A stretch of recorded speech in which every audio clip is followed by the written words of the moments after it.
Magandang araw po sa inyong lahat. Ngayong araw na ito, pakinggan po natin ang kwento ng buhay at pakikipagsapalaran ni Donnie. Sa murang edad, namulat siya sa hirap ng buhay nilang maglola. Dahil dito, nagagawa niyang sumama sa kanyang mga kabarkadang sinapaing at otep sa iba't ibang klasing racket. Basta't may kita, pasok sa kanila. Isa sa madalas nilang gawin ay ang pangunguha ng itlog ng mga hantik o malalaki at mapupulang langgam na ibinibenta naman nila sa isang mayamang kababaryo na kilala sa hilig sa exotic foods. Sa tuwing makakahanap sila ng maraming itlog, tiyak na may pang-ulam at konting pera silang maiuwi.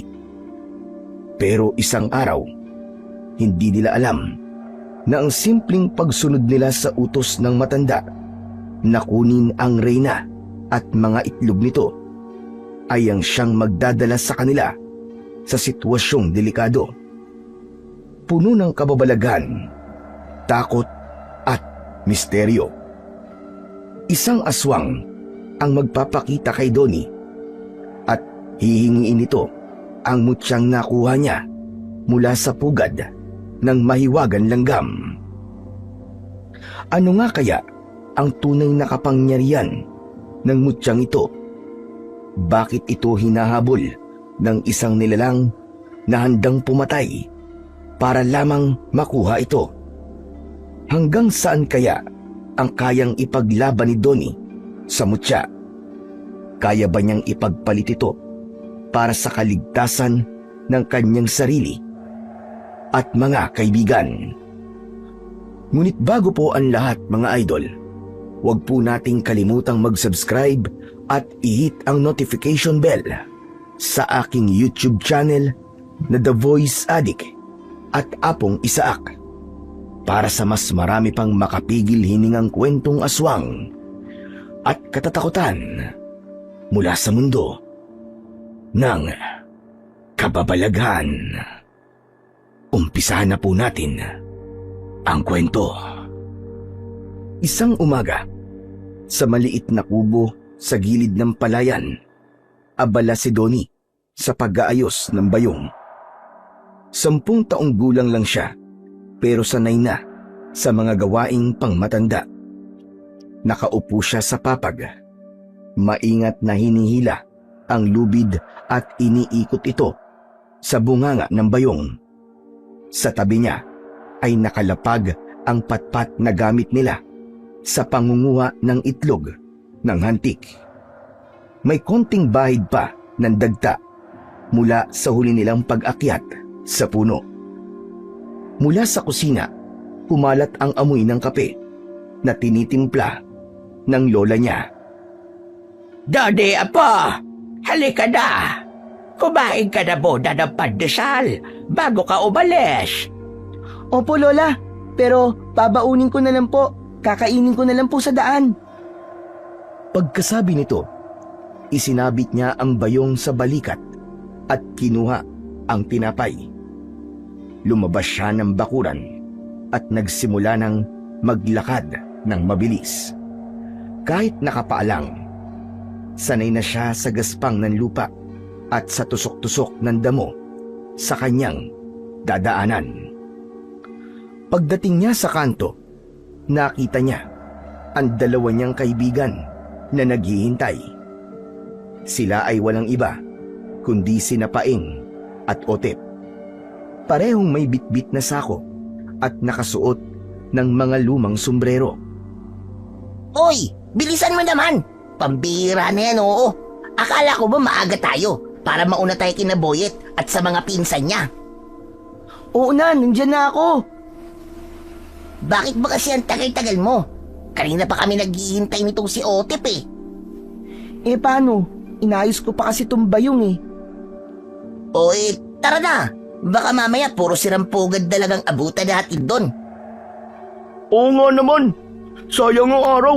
Baka hindi tayo kumita kung mauunahan tayo, di ba? Baka mamaya niyan masulot pa nila yung suki nating si Mang Silvio. Aba, hindi pwede yun. Si Mang Silvio, sa atin lang bumibili, di ba? Oo nga, pero baka mamaya niyan makita niya na may dala na yung iba. Baka sa kanila na bumili. Kaya nga, bilisan na natin, tara na! Nagsimula na silang maglakad. Palabas ng baryo. Dumaan sila sa isang makitid at maputik na daan.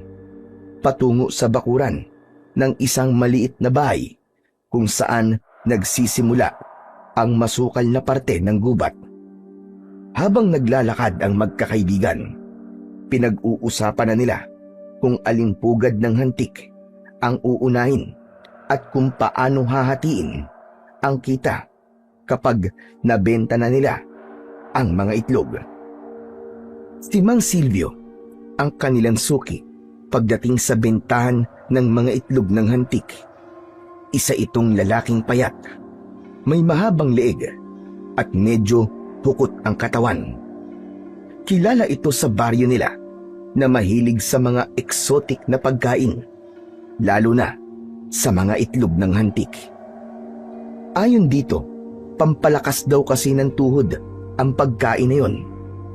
Basta't maganda ang kalidad ng itlog at hindi durog, tiyak na bibilhin niya sa halagang magugustuhan na ng mga bata. Nagpatuloy sila sa paglalakad hanggang sa makarating sa bungad ng gubat. Doon na sila nagsimulang tumingala sa mga puno. Sinusuyod ng tingin ang bawat sanga kung may nakabitin bang pugad ng hantik.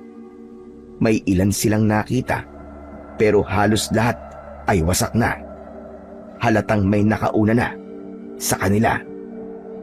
Ako po, sinasabi ko na nga ba at naunahan na naman tayo eh. Pambira talaga yung boyet na ino. Panira talaga ng diskarte. Palagi na lang tayong ginagaya sa mga racket natin. Oo nga, dati hindi naman yan pumupunta rito eh. Simula nang makita tayong kumikita sa pagbebenta ng itlog ng hantik, bigla na lang sumusulpot. Ang masama pa niyan, parang sinasadya tayong unahan. Kahapon lang, halos lahat ng pugad sa kabila ng ilog, inubos nila, di ba?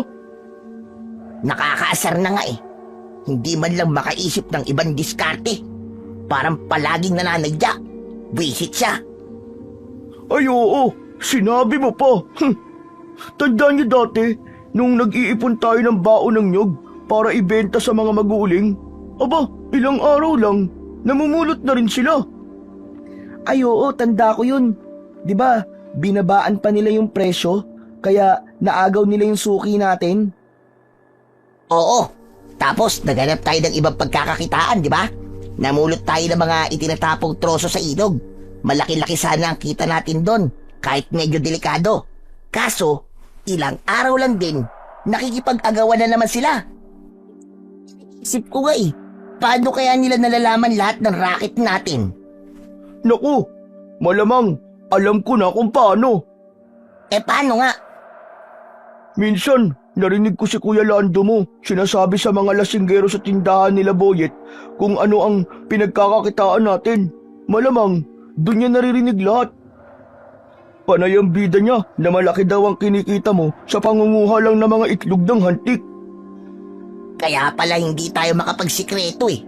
Ipinagkakalat pala ng kuya kong batugan ng mga diskarte ko. Ay nako, nakakainis na talaga. Pesting buhay to, oo. Oh, huwag ka na muna magalit ng sobra dyan. Kasi meron pa akong sasabihin na mas ikakainit pa ng ulo mo. Ano yun? Sinabi nila dun sa mga tao na sila raw ang nauna sa ganitong racket. Aba, sila pa ngayon ang bida ha. Tapos tayo nakikigaya lang. Ayos din. Ang kakapal ng mga muka. Hayaan nyo na sila. Mabuti pa, pumasok na lang tayo sa bandaron at baka sakali may makita tayong pugad ng hantik. Mabuti pa nga. Kumilos na tayo. Nagpatuloy sila sa paglalakad hanggang sa makalayo na sila. Medyo nadidismaya na sila pero hindi pa rin sila tumitigil. Sige lang, sigurado ako na makakakita rin tayo. Huwag kagad tayong susuko. Nako, kapag hindi talaga tayo kumita ngayon, sasapakin ko na talaga yung pagmumukha ng boyet na yon. Huwag na, Paeng. Hindi naman natin kailangan makipagbasagan ng ulo eh. Oo nga naman, Paeng. Tsaka baka masumbong ka pa sa barangay at ikaw pa ang mapagalitan. Ikaw rin. Napailing na lang si Paeng nang marinig ang sinabi ng kanyang mga kaibigan. Kaya naman, wala na siyang nagawa kundi ang maglakad na lamang ng maingat dahil may mga malalaking ugat ng puno ang nakausli sa lupa. Kailangan nilang maging maingat sa paglalakad para hindi sila matisod. Patuloy pa rin sila sa pagmamasid at pagsipat sa mga puno hanggang sa napansin ni Donnie ang isang puno ng mangga na may nakabitin na malaking pugad sa itaas. Ayun oh! May pugad! Agad na tumingala ang dalawa niyang kaibigan at tinignan ang tinuturo niya. Napangiti sila nang makita ang pugad ng hantik. Malaki ito, hugis bilog na medyo pahaba. Gawa ito sa pinagdikit-dikit na tuyong dahon at pinatigas ng dagta at laway ng langgam. Makapal ang gilid at may maliit na butas sa ibabang parte at doon labas-masok ang mga hantik. Tignan nyo! Swerte tayo sa isan to!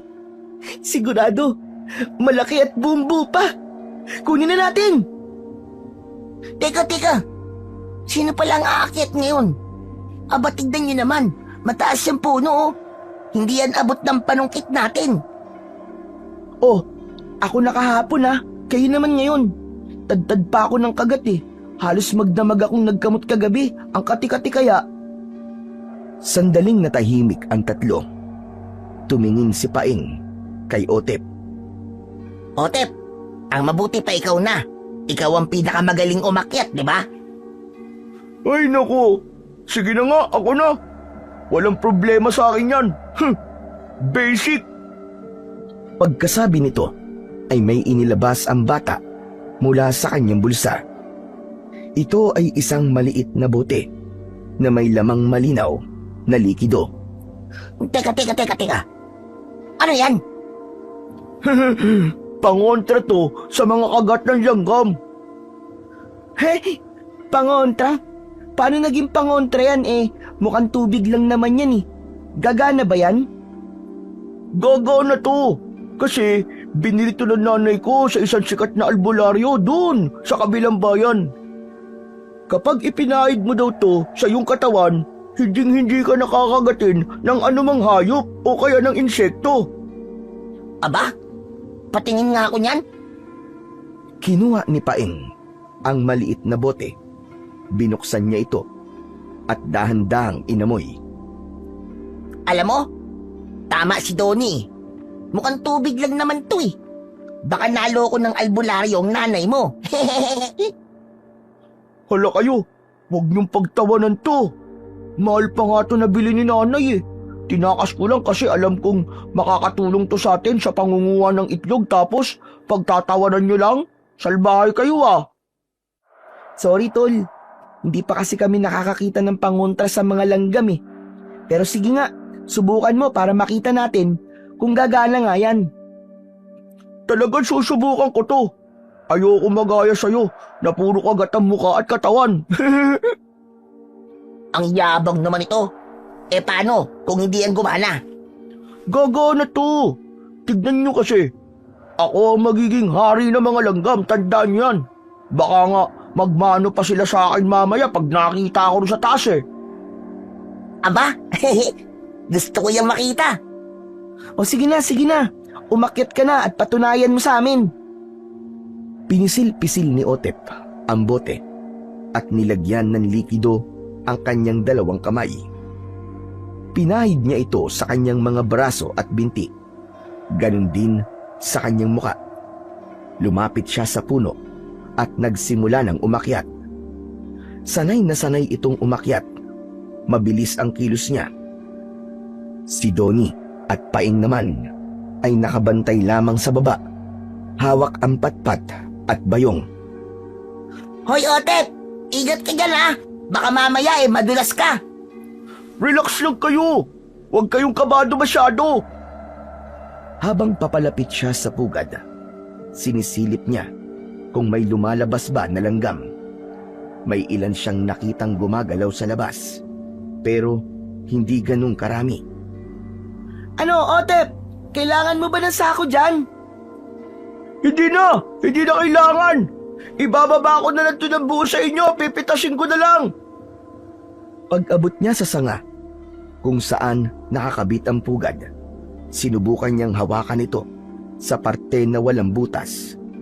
Maingat niyang inikot ito para mapitas ng dahan-dahan. Bilisan mo! Baka mamaya lumabas na ang mga bantay. Chill lang kayo! Sabi ko naman sa inyo, di ba? Hindi ako kakagatin ng mga to! Ako ang hari nila! Maya-maya, napansin nilang unti-unti nang naglalabasan ang ilang hantik mula sa butas ng pugad. Gumagapang ang ilan, papunta sa kamay ni Otep. Ngumisi si Otep na wala ngang kumagat sa kanya. Oh, ano? Kita nyo? Sabi ko na sa inyo hindi nila ako kakagatin Ang galing, di ba? Oo nga, no? Ang galing nga. Ayos na ayos yan. Sa wakas, ay nakuha na niya ang pugad. Maingat niya tong ibinaba. Inabot kay Paing na agad inilagay sa bayong. Ayos. Buo pa. At walang kasira-sira. Sulit to. Siguradong bibili ni naman Silvio to ng mahal. Talagang bibili niya yan na mahal. Tiba-tiba tayo kung palaging ganyan na makukuha natin ngayong araw. Tama ka. Kaya nga mamaya, pag may nakita tayo ulit na pugad, ikaw ulit ang aakyat.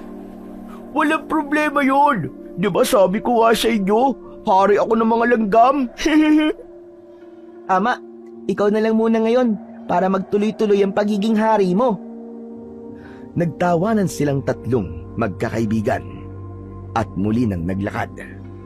Dala ang pag-asa na makakahanap pa sila ng mas marami. Nagpatuloy pa sila sa kanilang kwentuhan. Alam nyo, naalala ko tuloy yung kwento ni Lola Sabel sa akin kagabi tungkol sa reyna ng mga langgam. Ano? Reyna? Ito ba yung pinakamalaking langgam na nakikita natin sa mga pugad? Ano naman ang naikwento ni Lola? Sabi niya, meron daw reyna ng mga langgam na may taglay na hiyas. Kapag nakuha mo daw yun, kahit na anong klaseng langgam daw, susunod sa'yo. Hala, talaga? Totoo ba yan? Oo, totoo daw. May mga tao daw talaga na naghahanap ng ganun. Kasi yung may hawak nun, pwede niyang utusan ng mga langgam. Kahit gaano pa karami, pwede niyang tawagin kung saan niya gusto. At iipunin niya yung mga yun para protektahan siya. Ano ka mo, protektahan? Para naman saan? Hindi ko alam Depende siguro kung anong kailangan mo o kung ano ang iuutos mo sa kanila. Gagawin nila kahit ano. Aba, gusto ko yan Literal na magiging hari ka talaga ng mga langgam pag nagkataon. Tama ka. At hindi lang yun ang kapangyarihan ng hiyas. Nakakapagpagaling pa daw ito. Kapag natuklaw ng ahas o nakagat ng anumang masamang hayop, ilalapat mo lang yung hiyas dun sa sugat. Tapos, gagaling na kagad.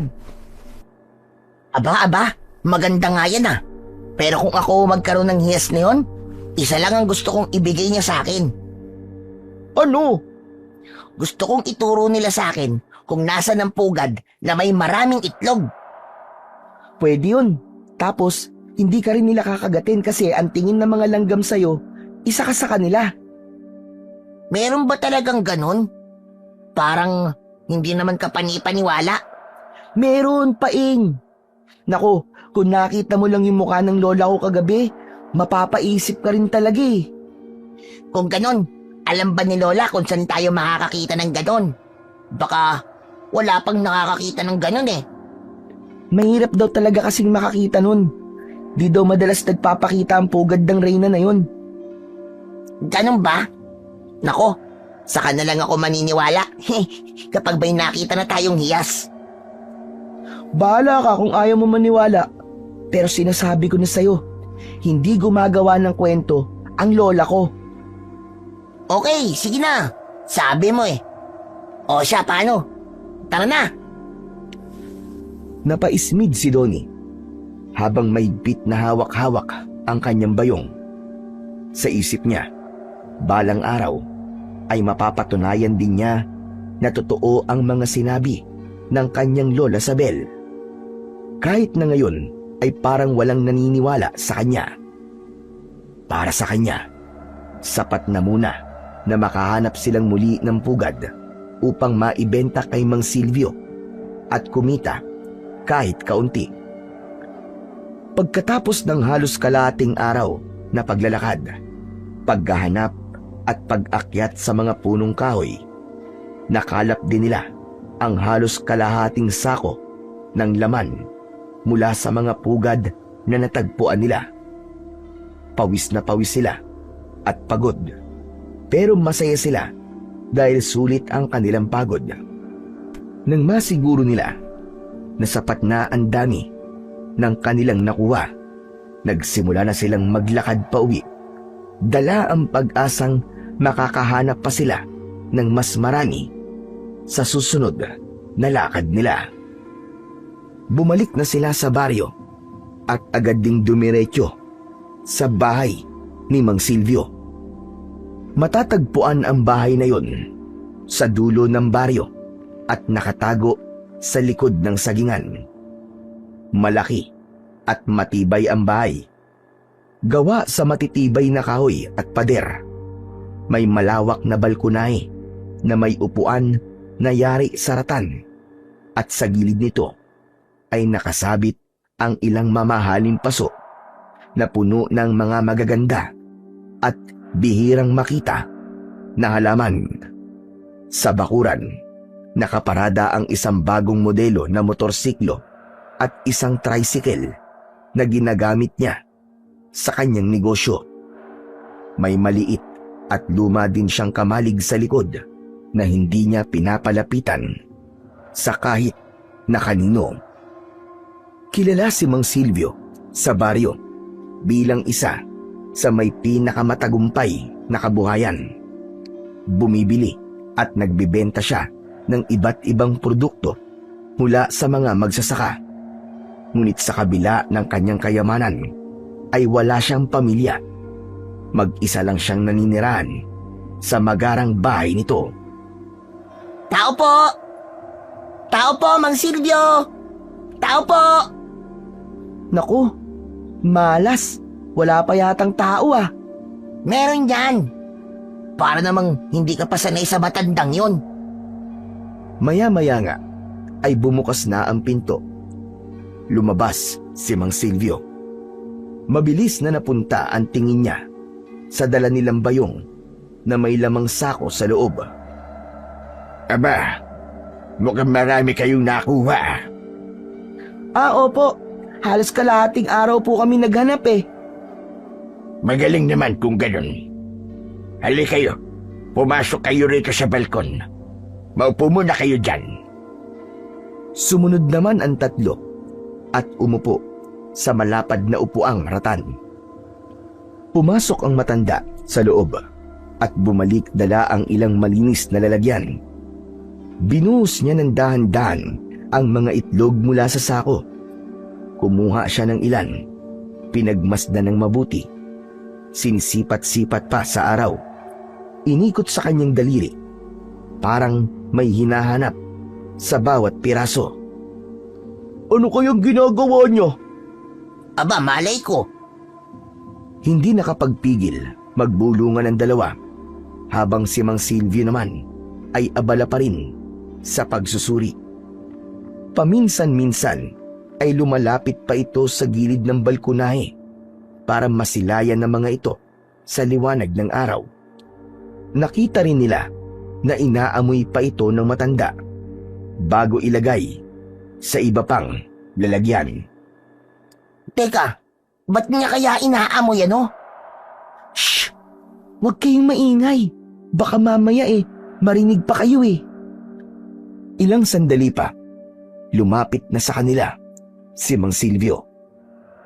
Magagandang mga nakuha niyo mga bata. Pero konti lang kasi ang malalaki. Kaya heto ang bayad ko. Naglabas siya ng pera at iniabot yun kay Donnie. Nadismaya sila sa perang ibinayad nito. Hindi yun ang inaasahan nilang matanggap. Teka lang po, Mang Silvio. Bakit po kaunti lang po ang bayad nyo? Madami po yung itlog ah. Oo nga naman po. Tapos sigurado pa kaming walang mga basag yan dahil iningatan po namin ng sobrang pagkuha sa mga yan.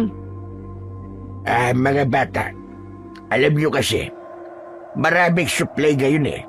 May nakauna na sa inyo. At yung bayad na ibinigay ko sa inyo, pareho lang din sa presyo na ibinigay ko sa kanila. Ganito rin karami yung nakuha nila. Pero hayaan nyo, kapag hindi sila nakapagbigay sa akin, babalik sa dating presyo ang mga itlog at babayaran ko kayo ng mas malaki. Siyempre, kayo ang suki ko. O heto pa idagdag nyo na dyan pag merienda nyo. Iniabot niya pa ang ilang pirasong barya bilang dagdag. Ngumiti siya sandali. Tapos pumasok na ito sa loob ng kanyang bahay. Nagkatinginan silang tatlo. Tapos ay napayuko at napalabi. Itinago ni Donnie ang pera sa kanyang bulsa. Naglakad na sila palayo sa bahay. Sino kaya ang nakauna sa atin ano? Abay, sino pa ba? Eh di sila Boyet. Pwisit talaga. Sigurado ako sila yun. Inunahan na naman tayo ng unggoy na yun. Alam nyo, gigil na talaga ako dun eh. Umanda siya sa akin pag nakita ko siya. Malilintikan talaga siya. Sumusobra na siya. Nananadya talaga eh. Kaya nga. Sandali lang. Huwag naman nating daanin sa init ng ulo to. Hindi naman solusyon ng pakikipagbasagan ng muka sa problema natin eh. Anong hindi, Donnie? Mas mainam na mabigyan na ng leksyon yon para magtanda na at hayaan na tayo sa mga diskarte natin. Hindi titigil ang buwisit na yun eh.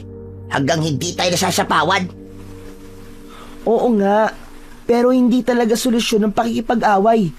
Mabuti pa ay mas agahan na lang natin para maunahan natin sila at mabigyan tayo ng tamang presyo ni Mang Silvio, di ba? Isa pa yung matanda na yan eh. Ang dami-dami nating nakuha tapos ganun lang ang ibinayad niya sa atin. Kaya nga. Ay nako. Kung sana lang may ibang mapagbebentahan, doon na lang natin ibenta para hindi tayo lugi, di ba? Ang kaso nga, siya lang naman ang bumibili ng ganito dito sa baryo. Kahit gustuin nating ibenta sa iba ang mga itlog, wala naman tayong pagpipilian, di ba? Nang makarating sila sa malilim na bahagi ng daan, saglit silang huminto. Pumuesto sila sa tabi ng isang puno at doon hinati ang kanilang kinita. Inilatag nila ang sako at doon maingat na inilagay ang mga pera. Binilang nilang isa-isa ang mga barya at papel at hinati sa 3 parte. Pagkatapos itong maibulsa, muli silang nagkatinginan at isa-isang tumango. Isang tahimik na senyales na tapos na ang hatian at maaari na silang magpatuloy sa paglalakad pauwi. Kinagabihan ay mahimbing na natutulog si Mang Silvio sa kanyang maluwag at maayos na silid. Sa gitna ng kanyang pagtulog, nagsimula siyang managinip. Naglalakad siya papasok sa loob ng isang gubat. Hindi niya alam kung paano siyang nakarating doon. Ngunit patuloy lang siyang naglakad hanggang sa makarating siya sa harap ng isang malaking puno ng balete. Agad siyang napatingala sa itaas nito at doon ay may nakita siyang isang malaking pugad ng mga hantik. Napakalaki nito. Halos kasing taas ng isang tao. Hindi siya nag-atubiling umakyat sa puno at gamit ang panungkit ay inabot niya ang pugad hanggang sa malaglag ito sa lupa. Pagbagsak nito, biglang naglabasan ang napakaraming mga hantik, malalaki at tila handang makipaglaban. Ang ilan pa nga sa kanila ay pinalibutan ang pugad. Bumaba si Mang Silvio sa kabila ng tapang at dami ng mga nakikita niyang langgam ay hindi siya natakot. Alam niya na may mahalagang bagay siyang makukuha sa pugad na yun. Binugaw niya ang mga langgam at maya-maya pa ay lumabas na nga ang reyna nito. Makintab ang katawan nito, kasinlaki ng isang kamao ng tao, at sa bibig nito ay may bagay na kumikislap. Mabilis niyang nilapitan ang reyna at pinatay ito. Kinuha niya ang iyas mula sa bibig ng insekto at tinitigan ito ng matagal. Labis siyang natuwa habang pinagmamasdan ang hiyas. Itatago na sana niya ang hiyas sa kanyang bulsa nang bigla siyang sugurin ng mga malalaki at matatapang na mga langgam. Kinagat nila siya sa binti, sa braso at sa leeg, at sa bawat kagat, unti-unti siyang nanghina hanggang sa bumagsak siya sa lupa at doon siya namatay.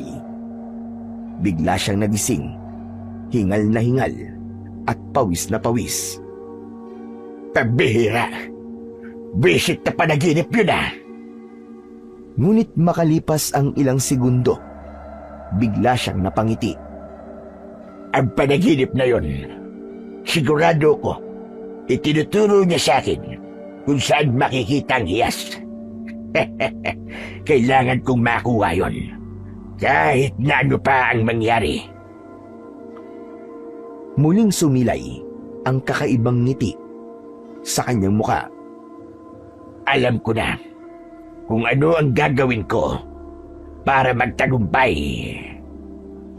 Tumayo siya mula sa kama at lumapit sa kanyang aparador. Binuksan niya ang isang drawer at kinuha ang maliit na kahon na yari sa bakal.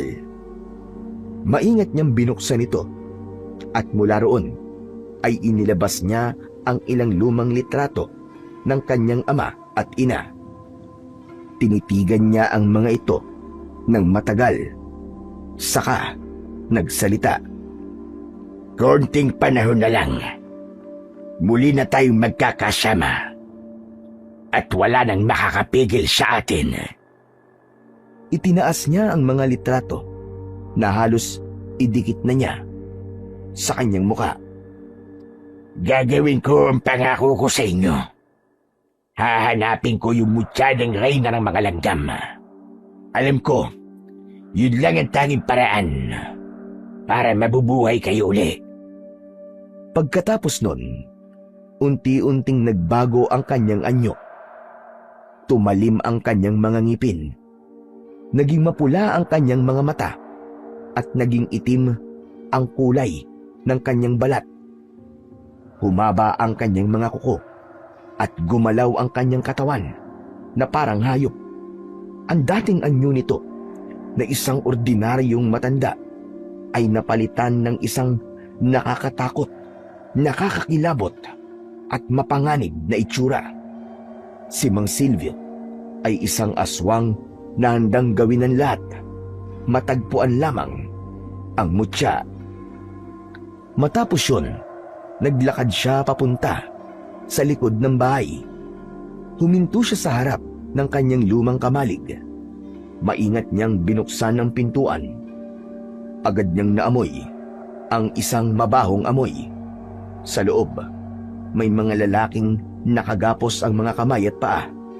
May busal ang kanilang mga bibig at nakatingin sa kanya. Isa sa mga ito ang hinila niya at dinala sa gitna. inalis niya ang nakabusal sa bibig ng lalaki. Wag po, wag po, wag po. Diyos ko, tulungan niyo ako. Wag po! Pilit niyang kinakalas ang tali. Nanginginig ang buong katawan habang hanluwa ay tuloy-tuloy na dumadaloy sa kanyang pisngi. Huwag ka nang mag-ingay. Walang may tutulong yan. Dahil wala namang makakarinig sa'yo dito. Mas lalo pa siyang lumapit. Halos idikit na niya ang kanyang muka sa leeg at tenga ng biktima. Sir Silvio, maawa ka naman oh. May pamilya ko, sir. May mga anak ko, pakiusap po. Wag, sir. Hindi pa ako handang mamatay. Maawa ka naman sa akin. Kumakabog na ang dibdib niya. Halos mabaliw sa takot habang nakikita ang matutulis na pangil na dahan-dahang umaangat mula sa bibig ng matandang lalaki. Mas maganda ka kung may pamilya ka. Kasi pagkatapos mo, sila naman ang isusunod ko. Hindi, wag. Wag ang pamilya ko. Hayop ka. Demonyo ka talaga. Malakas na sigaw ang kanyang pinakawalan. Sinubukan niyang sumipa pero lalo lang siyang nasaktan dahil sa mahigpit na pagkakagapos. Diyos ko, patawad po sa lahat ng mga naging kasalanan ko. Tulungan niyo po ako, Panginoon. Ayoko pong mamatay ng ganito. Tumigil ka na sa kakasigaw mo. Wala namang makakarinig sa'yo. Lahat ng tao dito tulog na. At kung gising man sila, hindi sila makikialam. Dahil takot din sila. Kaya huwag ka nang pumalag. Ngumisi ito at mas lalo pang ipinakita ang mga pangil. Teka, anong gagawin mo? Wag!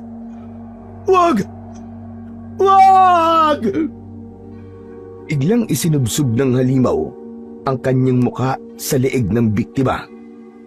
Napaigik ang biktima. Dahan-dahang nawalan ng lakas habang sumisirit ang dugo. Patuloy lang si Mang Silvio sa pagkain.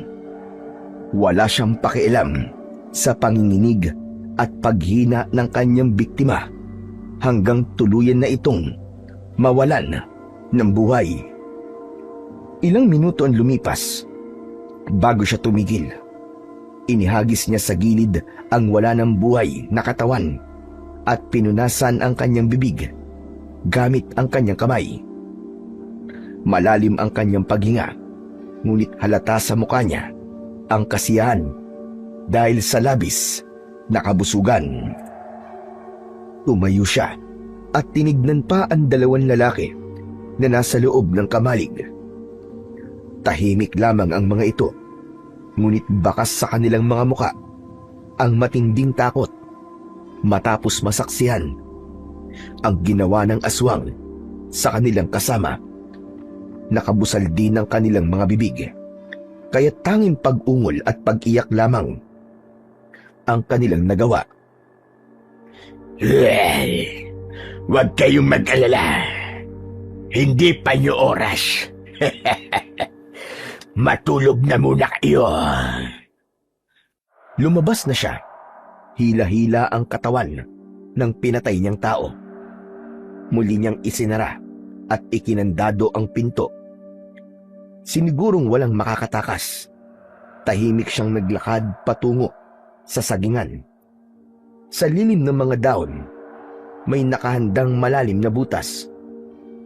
Hinukay niya ito. Ilang araw na ang nakakalipas. Walang alinlangan, inihulog niya roon ang bangkay. Ayos. Mas lalong lulusog ang mga saging ko. Nakangiti siyang bumalik sa bahay. Walang makikitang anumang bakas ng pagsisisi sa kanyang ginawang kahayupan. pumasok na siya sa kanyang silid at sabay nahiga. Bago siya matulog, bumalik ang katahimikan sa kanyang bahay at bakuran. Ngunit sa likod ng katahimikang yun, wala ni isang tao sa baryo ang nakakaalam ng totoong ginagawa ng matandang yun. Samantala, sa kabilang dulo naman ng baryo, si Donnie ng mga oras na yon ay gising pa rin. Nakaupo siya sa harap ng kanilang bahay. Nakatukod ang mga siko sa tuhod at nakatingala sa langit. Tahimik siyang nag-iisip. Mula sa kanyang likod ay may narinig siyang marahang yabag na papalapit. Donnie, ano ginagawa mo riyan sa labas? Abay malamok na dyan na po. Baka kagating ka pa. Lola, hindi pa po kasi ako inaantok. Iniisip ko po kasi sina nanay at tatay. Umupo si Lola Sabel sa tabi ng bata. Dahan-dahan niyang inilapag ang lampara sa pagitan nila. Ilang sandaling hindi nagsalita. Pareho silang nakatingala sa langit na para bang may hinahanap. Matagal na silang wala, Apo. Pero naniniwala ako na binabantayan nila tayo mula dyan sa itaas sa pamamagitan ng mga bituin. Talaga po, Lola? Oo naman. Hindi nga lang natin sila nakikita. Pero tayo, nakikita nila tayo panigurado. Miss na miss ko na po sila, Lola. Minsan po napapaisip po ako kung bakit kailangan silang kunin kagad. Sana po nandito pa rin sila at kasama natin. Apo, may mga bagay sa mundo na hindi natin hawak. Pero kahit wala na sila, nandito naman ako. At hanggat kaya ko, aalagaan kita, aking apo. Napatingin si Donnie sa kanyang lola at pilit na ngumiti, ngunit mababasa sa kanyang muka ang lungkot na hindi niya maitago. Salamat po, Lola. Pero ano po ba talaga ang kinamatay nila, Lola? Hindi niyo pa po sinasabi sa akin kung ano ba talaga ang nangyari sa kanila. May mga kwento na hindi pa panahon, Apo, para marinig mo. Pero darating din ang araw at malalaman mo rin ang lahat.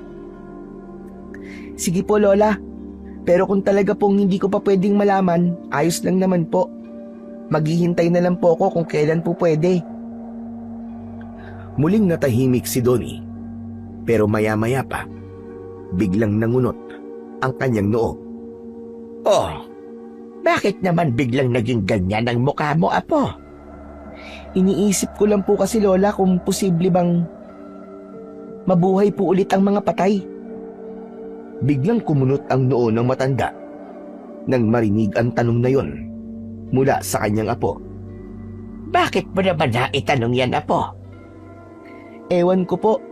Minsan kasi naiisip ko lang, baka po merong paraan o bagay na makakapagbuhay sa mga patay. Para po makasama at makilala ko po ang mga magulang ko. Hay nako, por Diyos, por santong batang ito. Ano pa yung hinihiling mo, Apo? Huminga ng malalim si Lola Sabel at dahan-dahang umiling. Huwag mong subukan, Apo. Delikadong mga ganyang bagay. Hayaan mo na lang kung nasaan na ang mga magulang mo. Hindi tama na muli mo silang bubuhayin. Kasalanan yun sa Diyos, Apo. Ibig sabihin meron nga po, Lola. May paraan para mabuhay ulit sila. Bakit hindi po natin subukan? Hindi yun ganun kadali. May kapalit na mga ganyang gawain. Hindi kasi normal ang pagbabalik mula sa kamatayan. Kapag pinilit mong buhayin ang isang patay na, may mga bagay o tao na kailangan mamatay para pumalit. At madalas, mas malala pa ang kapalit. Paano niyo po nasabi? May kilala po ba kayong gumawa nun, Lola? Nakwento lang sa akin noon ng mga kakilala kong albularyo din. Ito ay tungkol sa mga taong hindi matanggap ang pagkawala ng kanilang mga mahal sa buhay. Gumamit sila ng mga ritual at kung ano-anong mga mahika. Pero lahat nang bumalik apo. Hindi na sila tulad ng dati. Buhay nga sila, pero wala na silang kaluluwa. Mapanganib ang mga ganong nilalang apo. Kaya wag mo nang tuksuhin ang sarili mo. Wag mo nang subukang alamin kung paano. Sa halip na tumugon, ay muling napatingin sa langit si Donnie. Naupo pa silang dalawa ng kanyang lola ng ilang minuto hanggang sa inaya na siya ng kanyang lola na pumasok na sa loob ng bahay. Hala, gabi na apo. Mabuti pa ay matulog na tayo. Baka bukas hindi ka magising ng maaga, sige ka. Mahuhuli na naman kayo ng mga kaibigan mo sa pagkuha ng mga itlog ng hantik. Ay, oo nga po pala no. Tumayo na si Lola Sabel at naglakad papasok sa kanyang bahay. Sumunod na rin siya sa kanyang lola. Isinarado na ang pinto at natulog. Tanghaling tapat at tirik na ang araw. Sina Donnie, Paeng at Otep ay nasa harap na naman ng bahay ng matandang si Mang Silvio. Masayang masaya ang tatlo nang abutan sila ng malaking halaga. Parang biglang nawala ang pagod nila sa laki ng perang hawak nila. Mas marami ang nakuha nila kahapon, pero ngayong araw, mas malaki ang bayad sa kanila. Lalo tuloy lumapad ang ngiti nila. Pero sa likod ng ngiti ni Donnie, nagtaka kung bakit ganun. Pero agad namang nagpaliwanag ang matanda. Wala kasing dinala ngayon yung kakompetensya nyo na si Boyet. Nagpasalamat ang tatlo sa matanda, pero maya-maya pa ay napatitig si Paeng sa nakangiting matanda. Mang Silvio, ano po bang ginagawa niyo po sa mga itlog na binibili niyo? Inuulam ko. Masarap yan, lalo na pag nilaga at may kasamang asin. Nauubos niyo po? Di ba ang dami-dami po nung dala namin kahapon tapos sabi niyo po may dala pa sila Boyet. Paano niyo po nakakain lahat yun? Hindi naman agad-agad. Tinatabi ko rin ang iba. Tapos naman ay pinapakain ko sa mga alaga kong hayop. Tulad ng manok at mga isda. May alaga po kayong mga manok at isda? Nasaan po? Kayo talaga mga bata kayo. Ang dami niyong tanong. Basta meron akong bukid kung saan may pinapaalagaan akong mga manok at isda. Basta wag na kayo masyadong madaldal. Ang importante, binabayaran ko naman kayo na maayos. Nagkibit balikat ang tatlo. Tumango na lang sila sa sinabi ng matanda. Wari galit ito. Hindi na sila masyadong nag-isip kung totoo o hindi. Basta may kita sila. Pagkatapos ng usapang yon, ay biglang nagbago ang tono ni Mang Silvio. Ay sandali nga pala. Bigla kong naalala. May ipapagawa pala ako sa inyong tatlo. Napatingin ng tatlo sa matandang lalaki. May gusto kong puntahin nyo. Isang lugar kung saan matatagpuan ang isang kakaibang pugad ng mga hantik. Ano po, Mang Silvio? Kakaibang pugad ng mga antik? May kinuhang ballpen at papel ang matanda mula sa kanyang bulsa. Pagkatapos ay iginuhit niya ang isang malaking bagay na parang bilog na may mga butas na nakakabit sa isang puno. Agad na namangha ang tatlong bata. Wow! Ang laki naman yan, Mang Silvio! Ganyan po ba talaga kalaki yan? Anong klaseng langgam ang nakatira dyan, higante? Hindi naman higante. Pero mahiwaga ang mga langgam na yon. Kakaiba sa lahat ng mga langgam na makikita nyo. At ang mga itlog nila, mahalaga para sa akin. Medyo nag-alangan ang tatlo. Halata sa mukha nila na parang natatakot sila sa laki ng pugad na nakikita nila sa papel. Hindi po ba delikado yun? Baka po kagatin kami. Umiling ang matanda, pero may kakaibang kislap sa kanyang mga mata. Makinig kayo. Bibigyan ko kayo ng malaking pera kapalit niyan. Mas malaki pa. Triple ng binibigay ko sa inyo. At hindi lang yun. Bibigyan ko pa kayo ng maraming saging para sa mga pamilya nyo. Naku paano kaya to? Natatakot po talaga kami at saka... Hindi ko na kukunin ang mga paninda ni Boyet. Kayo na lang ang kukunan ko. Kung sakaling pumayag kayo, salo ko sa inyo. Nanlaki bigla ang mga mata ni Napaeng at Otep. Sa isip nila, malaking bagay yun dahil hindi na sila makikipagkompetensya pa kay Boyet. At isa pa, ay magandang ganti na nila ito sa sutil na kalaro. Promise po ba yan, Mang Silvio? Hindi na kayo bibili kay Boyet kahit kailan? Oo naman. Basta gawin nyo ng maayos ang ipapagawa ko sa inyo. Madali lang naman yun. Parang dati lang. Kukunin nyo mga itlog, pero may dagdag lang. Kailangan nyong kunin ng buhay ang reyna nila. Bakit po? Pati po ba yun? Kinakain nyo rin? Hindi. Basta kunin nyo. Kailangan ko yun. At buhay dapat. Natigilan ang mga bata, pero maya-maya, pumayag na rin sila. Sige po, payag na po kami, Mang Silvio. Tumango ang matanda, at dahil pumayag na ang mga bata, muli siyang gumuhit sa papel. Iginuhit niya ang tila isang mapa na magsisilbing gabay upang matagpuan nila ang puno ng balete kung saan matatagpuan ang mahiwagang langgam na sinasabi niya. Pagkatapos nilang mag-usap, tiniklop ng matanda ang papel at iniabot yon kay Donnie. Mag-iingat kayo. At huwag nyo sanang sasabihin kahit kanino ang gagawin nyo. Lalo na sa mga matatanda sa baryo. O maski sa lola mo, Donnie. Nagkakaintindihan ba tayo? Opo, Mang Silvio. Nagpaalam na sila kay Mang Silvio at nagsimulang maglakad palayo sa bakuran nito. Tulad ng kanilang nakagawian, dumiretso sila sa silong ng puno. Umupo sila ng maayos at inilabas na nila ang pera na ibinigay ng matanda.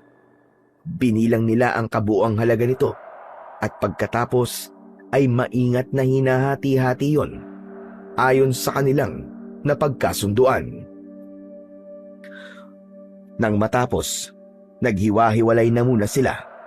Si Donnie, imbis na diretso umuwi, ay dumaan muna sa isang maliit na talipapa ni Aling Ising para bumili ng maiulam nilang maglola. Habang abala sa pagpili ng bibilhin, narinig niya ang pinag-uusapan ng ilang tao na naroon. Pinagkwekwentuhan nila ang pagkawala ng 3 magsasaka sa kabilang baryo. Ayon sa mga narinig niya, ilang araw na raw na hindi umuuwi ang mga ito at walang nakakaalam kung nasaan ang mga ito. Nanlamig ang kanyang pakiramdam. Noon lang niya narinig na may ganung pangyayari pala sa kanilang lugar. Habang patuloy sa pagkwekwentuhan ang mga tao, iba't ibang haka-haka ang nasagap niya. May mga nagsasabi na maaaring aswang daw ang may kagagawan. Aswang? May aswang na po dito sa baryo? Walang sumagot o pumansin sa kanya. Nagpatuloy sila sa kanilang kwentuhan. May mga nagsabi na baka may mga sindikato nang nakapasok sa kanilang baryo at nangingidnap ng mga tao. Pero may nagsabi din na baka may personal na dahilan ang pagkawala ng mga magsasaka. Marahil ay may nakaaway o kaya naman ay may tinatakasan. Ngunit mas marami ang naniniwala sa teoryang yon dahil may mga nagpapatunay na ang mga magsasakang yon ay magulang pagdating sa pera. Natahimik si Donnie, ngunit sa lahat ng narinig niya, ang teorya tungkol sa aswang ang pinakatumatak sa kanyang isipan. Mabilis niyang tinapos ang kanyang pamimili. Binayaran niya ang mga kailangan at dali-daling umalis sa tindahan. Hawak-hawak niya ang supot na pinamili. Patakbo siyang umuwi sa kanilang bahay. Pagdating niya sa kanilang bahay, ay agad niyang nakita ang kanyang lola na namumulot ng balat ng niyog. May naamoy din siyang nilulutong ginataang gulay mula sa kusina. Oh, nandito ka na pala, Apo. Mano po, Lola? Kaawaan ka ng Diyos, iho. Oh, ano ba yan dala mo? Bumili po ako ng kalahating kilo ng manok. Heto po, oh. Apa, bakit bumili ka pa? Sana sinabi mo na lang sa akin na gusto mo pala ng manok. Eh di sana yun ang niluto ko. Ayos lang po, Lola. Malaki po ang kinita ko ngayong araw, kaya bumili po ako. Sana'y iniipon mo na lang yung mga kinikita mo, Apo. Wala naman pong problema, Lola. May naitatabi naman po ako eh. Hayaan niyo na po akong bumili paminsan-minsan ng maiulam po natin. Ay, nako, Dodi. Hindi mo kailangang gumastos para sa ulam. Ako nang bahala sa lahat ng kailangan natin dito sa bahay. Alam ko naman po yun, Lola Sabel. Pero gusto ko lang po talagang makatulong kahit papano po. Kung ganun, edi salamat. Pero Apo, uulitin ko ha. Hindi mo obligasyon yon. Opo, Lola. Pero po, mas masarap po kumain pag alam kong may ambag din po ako. Niyakap siya ng kanyang lola Sabel ng mahigpit. Inabot ng matanda ang dala niyang karne. Masaya siya sa kabaitang pinapakita sa kanya ng kanyang apo. O siya, halika na. Malapit naman na ako makaluto.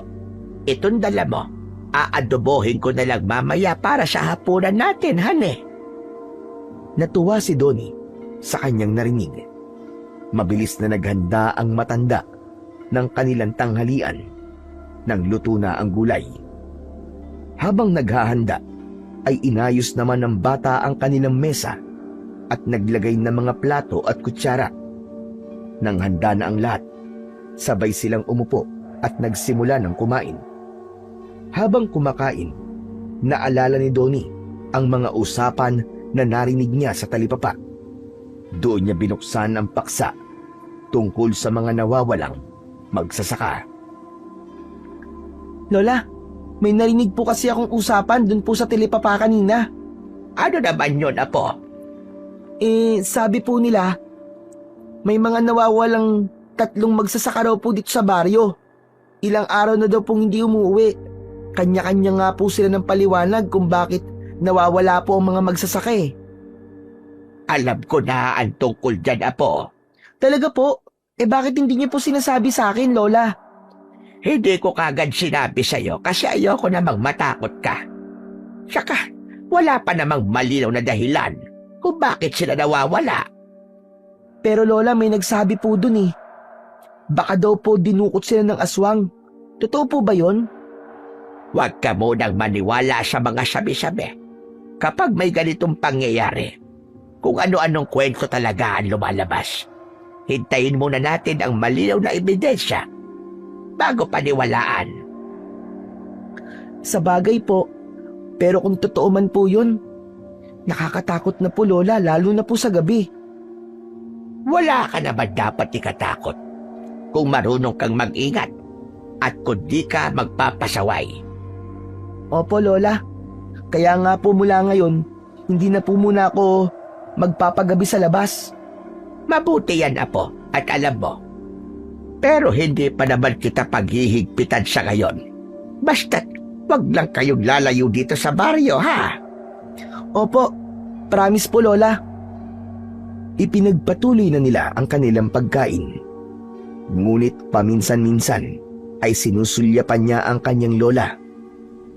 Mabagal ang kilos niya. Parang gusto pa niyang magtanong pero nahihiya. Ang totoo, nais pa sana niyang pag-usapan nila ng kanyang lola ang ipinag-utos sa kanila ni Mang Silvio, pero nag-alangan siya. Baka kasi magalit ang kanyang lola at hindi na siya payagang magpunta sa gubat. Kinabukasan, maaga pa lang ay nagkita-kita na ang tatlo sa tapat ng bahay ni Donnie. Bitbit niya ang isang bayong na may lamang gamit, samantalang ang dalawa niyang kasama ay may sako at panungkit. May kanya-kanya rin silang backpack na puno ng baong pagkain at tubig. Teka mga chong, sigurado na ba talaga kayo dito? Medyo nakakatakot to ah. Baka mamaya maligaw tayo sa loob ng gubat eh. Abay sa drawing, parang sa gitna na to ng gubat ah. Ay sus, ngayon ka pala duwag. Hindi tayo maliligaw no? Kaya nga may mapa tayo eh. Kaya nga naman, Donnie, saka wag kung ano-ano ang iniisip mo. Ang dapat mong isipin, yung kikitain natin kapag nagawa natin ang gusto ni Mang Silvio. Ang dami nating magagawa sa pera na yon, di ba? Kapag nakuha natin yun, bibili ako ng bagong tsinelas at shorts. Iinggitin ko talaga si Boyet. Ako naman, bibilang ko ng bagong tabo at timba si nanay. Basag na kasi yung gamit namin sa poso eh. Tsaka, mag-aambag ako sa pambili ng bigas. Eh ikaw, Donnie, aanhin mo ang perang makukuha mo. Ako? Bibili ako ng laruan na matagal ko nang gusto. Tapos yung sobra, ibibigay ko kay Lola para pambili ng gatas o kaya kape. Nakangiti sila habang ipinagpapatuloy ang paglalakad. Sa unang bahagi ng gubat ay maliwanag pa, pero habang tumatagal, tila dumidilim kahit alam naman nilang maaga pa. Minsan ay may naririnig silang mga kaluskos, pero kapag lumilingon sila ay wala naman silang makitang kung anuman. Makalipas ang 2 oras, sa wakas ay natanaw na nila ang isang napakalaking puno ng balete. Halos hindi na masukat ang laki nito mula sa kanilang kinaroroonan. Ngunit ang mas ikinagulat nila ay nang makita nga nila ang pugad ng langgam. At tulad nga ng sabi ng matanda, halos kasing taas nila ang pugad. Grabe! Totoo pala yung sinabi ni Mang Silvio. Oo nga, ang laki. Ang dami ring antik. Tignan nyo, ang lalaki talaga. Halos namutla si Otep nang makita kung gaano karami ang gumagapang sa buong puno. Mula sa ugat hanggang sa pinakataas ng puno. Ang dami nga! Naku, pag nakagat tayo niyan eh, paniguradong ubusan laman natin. Umuwi na lang kaya tayo. Akala ko ba itong si Donnie lang ang duwag? Bakit pati ikaw dinadaga na, Otep? Ano nangyari sa'yo? Imposible naman kasing makuha natin ang pugad na yan eh. Tignan nyo nga oh. Ang taas-taas tapos napakaraming langgam. Huwag kang matatakot. Kasi ikaw ang aakyat eh. Uy, ba't ako na naman? Ikaw naman paing, pambira ka naman oo. Bakit ako? Ikaw tong may pangontra laban sa kagat ng langgam, di ba? Di ikaw ang umakyat. Oo nga naman, Otep. Ikaw lang ang may pangontre. Sige na, akyatin mo na, Otep. Ayoko! 2 araw na akong umaakyat eh. Kung gusto nyo, ipapahiram ko na lang sa inyo itong pangontra. Kung normal lang ang mga langgam na yan, maski ako na, pero tignan nyo oh. Para silang naghihintay lang na may lumapit tapos saka sila atake ng sabay-sabay. Ayoko, natatakot ako talaga. Tahimik silang tatlo. Pinagmasdan nila ang pugad at ang napakaraming langgam. Sa malapitan, mas nakakatakot pa dahil may mga langgam na halos kasinlaki ng hinlalaki ng tao. Ang ilan ay may mahahabang pangil na tila kayang pumunit ng balat. Pero kailangan nating gawin to. Kung di, wala tayong may uuwi. Kung wala tayong may uuwi, hindi na bibili sa atin si Mang Silvio. Masusunod na naman siya ni Boyet. Ayaw naman nating mangyari yun, di ba? Oo, pero sino nga ang aakyat? Huminga ng malalim si Otep. Kita sa mukha niya ang matinding pag-aalinlangan.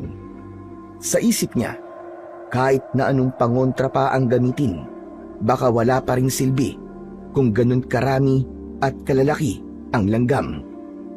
Matagal silang nakatayo sa ilalim ng punong balete, nagtuturuan at walang gustong gumalaw, hanggang sa biglang nagsalita si Donnie. O sige, ganito. Ako na lang para matapos na. Sigurado ka ba, Donnie? Oo naman. Agad na kinuha ni Donnie ang maliit na botelya mula kay Otep. Binuksan niya yon at binasa niya ang kanyang palad.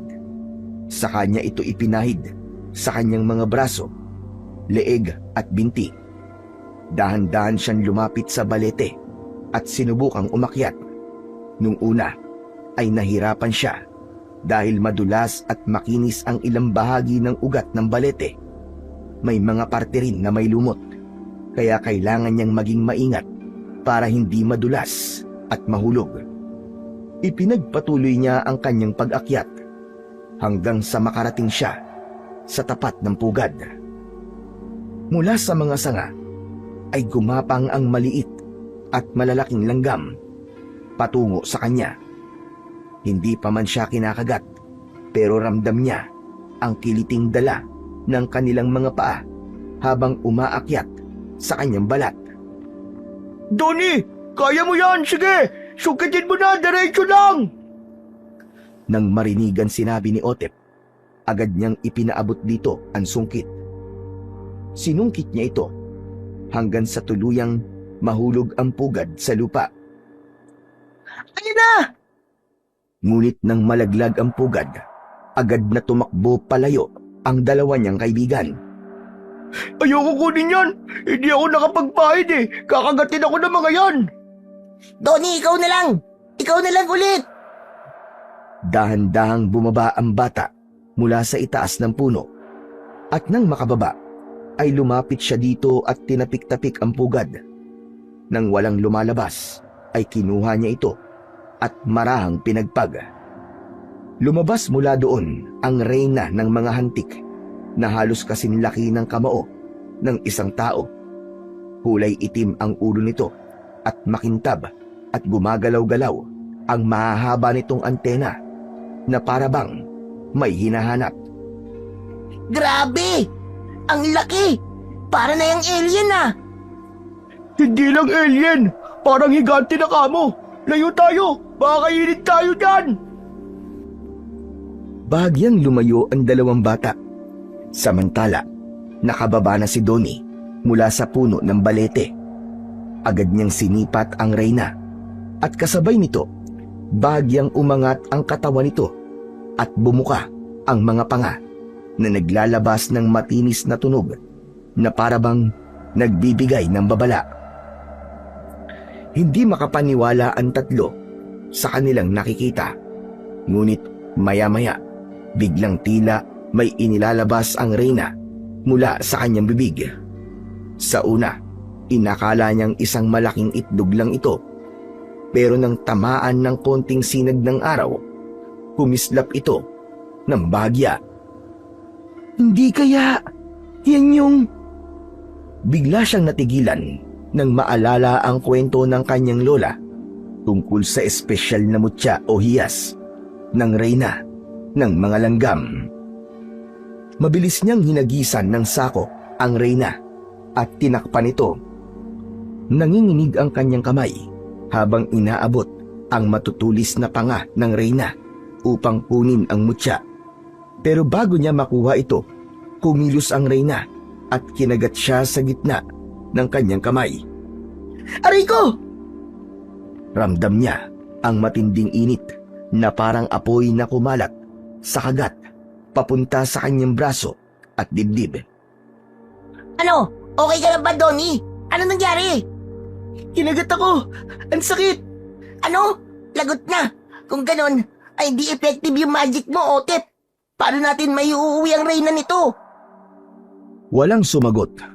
Si Donnie biglang nangunot ang kanyang noo nang makaramdam ng kakaiba sa kanyang katawan. Nawala ang sakit pero pakiramdam niya para siyang lumakas. Nakadami din siya ng kakaibang tapang at ginamit niya yon para mabilis na makuha ang mutya mula sa Reyna. Agad niyang naramdaman ang lamig nito sa kanyang palad. Ano? Nakuha mo na ba? Oo, nakuha ko na, Otep. O dali, isa ko muna para makuha na natin ang mga itlog at maibigay na natin kay Mang Silvio. Ayoko na dito, baka mamaya biglang may lumitaw na engkanto sa parte ng gubat na to eh. Nagmamadali na silang tatlo. Si Donnie ay maingat na isinilid ang Reyna sa sako at inilagay sa bayong upang mas madaling bitbitin.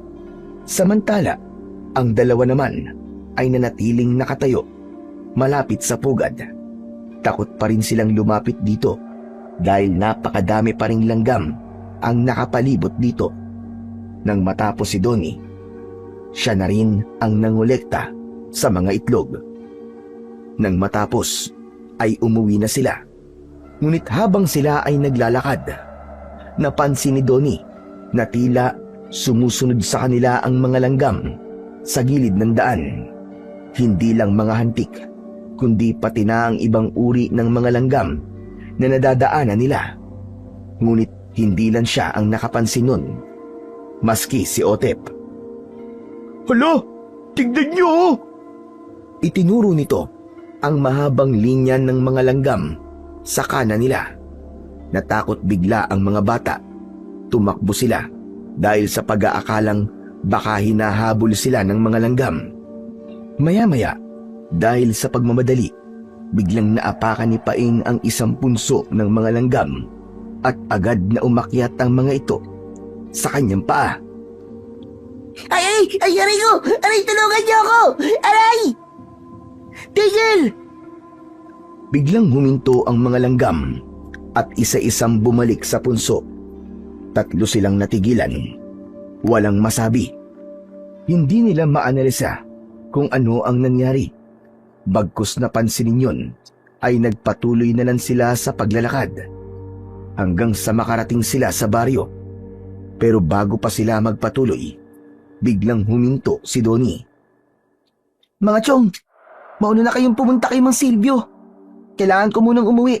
May kailangan lang akong gawin sa bahay namin. Huh? Bakit naman? Mamaya mo na gawin yun. Tara na! Hayaan mo na, Otep. Baka naman sumakit ang tiyan niyan. Alam mo na. Ah, ganun ba? O sige na nga. Pero ganito, kung hindi ka makakasunod kagad, kami na lang ni Pare Paing ang mag-aatid sa'yo ng parte mo, ha? Ayos. Salamat. Susunod na lang ako kung kaya ko, ha? Nagpatuloy sa paglalakad sina Paing at Otep papunta sa bahay ni Mang Silvio, habang si Donnie naman ay nagmamadaling umuwi. Pagpasok sa bahay, mabilis niyang isinara ang pinto at mga bintana. Naupo siya sa isang sulok. Mahigpit na hawak ang bulsa niya kung saan nakatago ang mutya.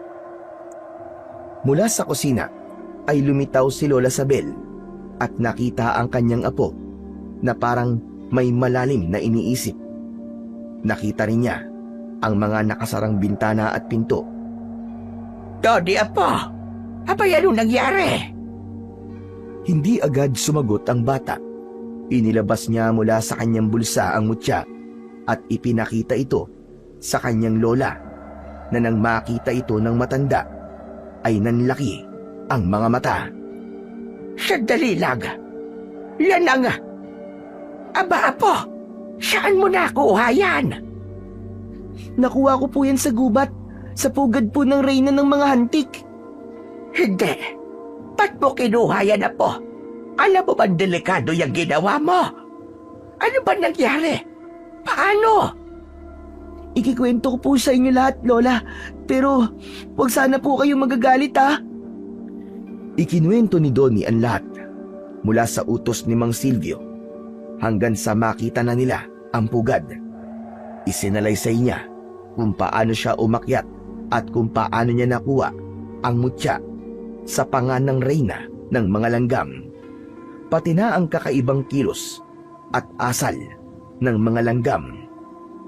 Apo, hindi basta-basta yan. Isa yan sa bihirang hiyas na may kakaibang kapangyarihan. Ang may hawak niyan ay kayang pasunurin ang lahat ng uri ng langgam. Kaya sila tumigil lang inutusan mo sila. Kaya po pala, Lola. Kaya lang, Apo, nag-aalala ko. Dahil ang paghahawak ng mga ganyang bagay ay may kaakibat na responsibilidad. Masyado ka pa bata para pasanin ang mga yon. Ano po bang ibig niyong sabihin, Lola Sabel? Kapag hawak mo ang mutya, hindi lang mga langgam ang lalapit sa'yo. May mga nilalang na may masamang hangarin na kukuha niyan sa'yo. Mga mangkukulam, engkanto, at iba pang nilalang na gustong gamitin yan sa masama. Kapag napasa kamay nila yan, magagamit nila yan para sirain o saktan ng iba. Maaari kang mapahamak. Naku, Lola, kung ganun, pwede bang itapon na lang natin to? Ayoko pong mapahamak eh. Hindi pwede, Apo. Kapag napasa kamay mo na ang mutya, ibig sabihin, tinanggap ka na nito at ng reyna na nagmamay-ari nito. Ipinagkaloob na sa iyo ito at hindi na ito pwedeng basta ibigay o itapon. Kung itatapon mo man, babalik at babalik pa rin yan sa iyo. Kayo na lang po ang humawak, Lola. Mas kaya niyo po sigurong ingatan yan. Hindi rin pwede, Apo. Hindi ako ang pinili ng mutya. Sa oras na kunin ko yan nang hindi ko sa mawawala ang bisa nito o di kaya'y magdadala pa ng malas. Ikaw lamang ang may karapatang mag-ingat niyan. Hindi ko yan pwedeng angkinin. Pero, Lola, hindi naman niya po ito kusang binigay eh. Kinuha ko po ito. Hindi, Apo. Mali ka ron. Kusayang ibinigay sa'yo ng reyna ng mga langgam. Kung hindi yan para sa'yo, hindi mo yan makukuha kahit anong pilit mo. Pero, paano po, Lola? Alam mo ba, sa isang kagat lang, kaya kanyang lasunin at patayin. Kung hindi kanya kinilala, baka kanina pa'y wala ka na dito. Sa palagay ko, may dahilan kung bakit napunta yan sa'yo. At Apo, kinabahan ako bigla. May kutob akong may masamang mangyayari sa hinaharap. Bakit naman po? Sabi sa akin ng lolo ko noon, kapag lumitaw ang mutya, maaaring makuha ito ng mga masasama o mabubuti. Pero kahit sino ang makakuha nito, may magyayaring hindi maganda.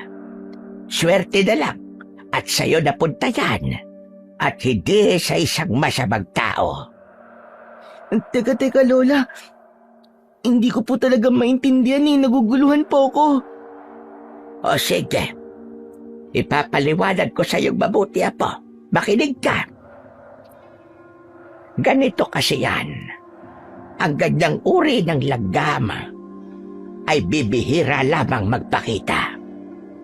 Kapag lumitaw sila, may kasunod na pagbabago sa paligid. Maaaring magkaroon ng digmaan ng mga nilalang.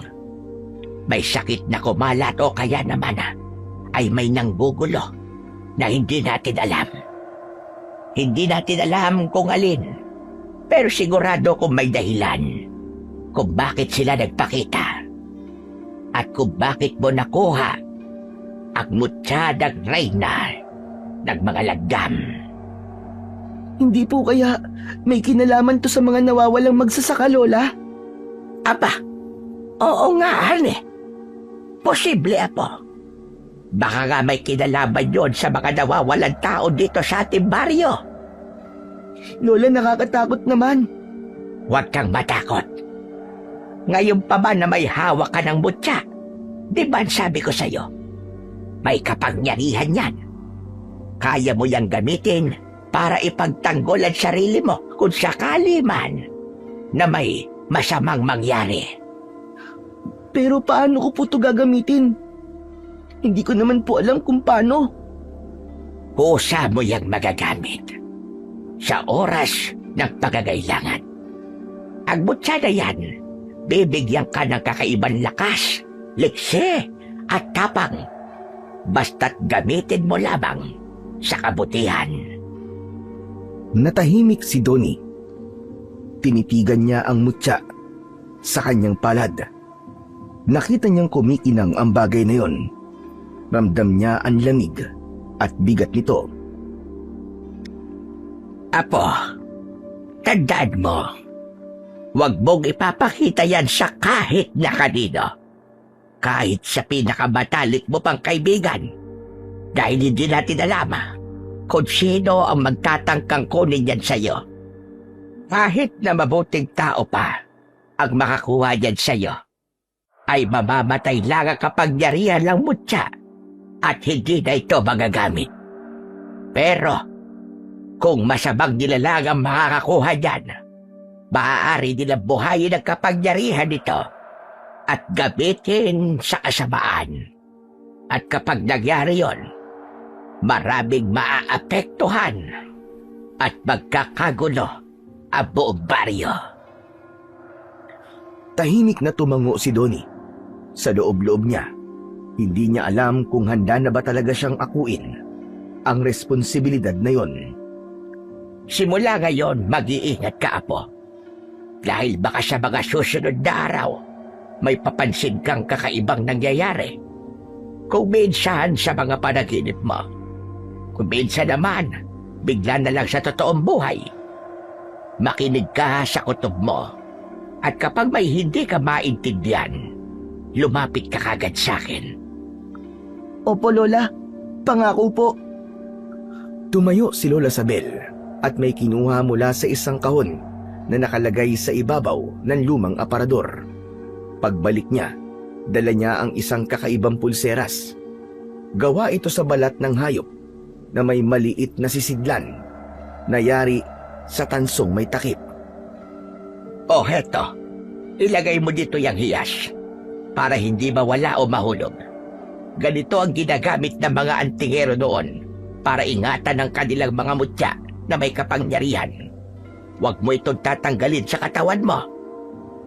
Tinulungan niya si Donnie na isuot yun sa kaliwang braso niya. Nang matapos, ay bigla siyang napatingin sa orasan. Halos 1 oras na rin pala, buhat nang maghiwa-hiwalay sila ni Otep at Paing. Napakunot ang noo niya.